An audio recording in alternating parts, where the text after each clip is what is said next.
comment d'une certaine manière, s'absenter en tant que personne, quoi, faire sauter l'ego en fait, sortir s'extraire de cette représentation de soi en fait.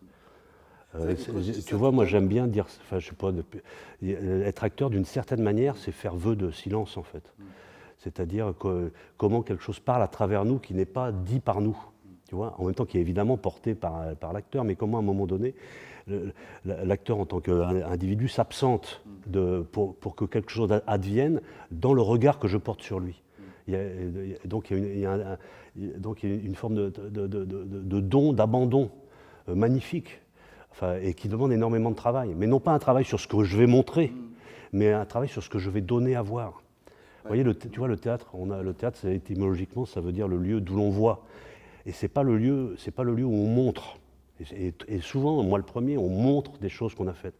Et en fait, il faut créer des conditions d'apparition de sorte à ce que le spectateur puisse voir. Et il ne voit pas nécessairement ce qu'on montre, il y a montrer et voir. C'est le lieu où on a des visions.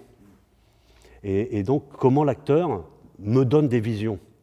Et ça, voilà, il y a plein de façons de le travailler. Et la caméra, elle tombe dans l'acteur quand si tout à coup il y a un trou. Quoi. Il faut mourir.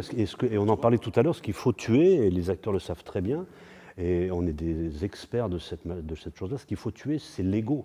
On entre en scène en enjambant, pour reprendre les termes de Novarina, je crois, l'acteur entre en scène en enjambant son propre cadavre. C'est ça qui est sacrifié sur l'autel du théâtre, en fait, de la répétition. L'ego. Et c'est en ce sens-là où l'acteur entre silencieux.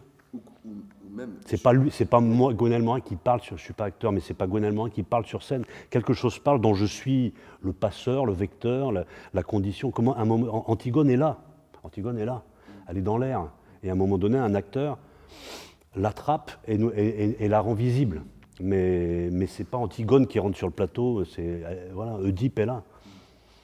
Et ça, c'est passionnant en fait.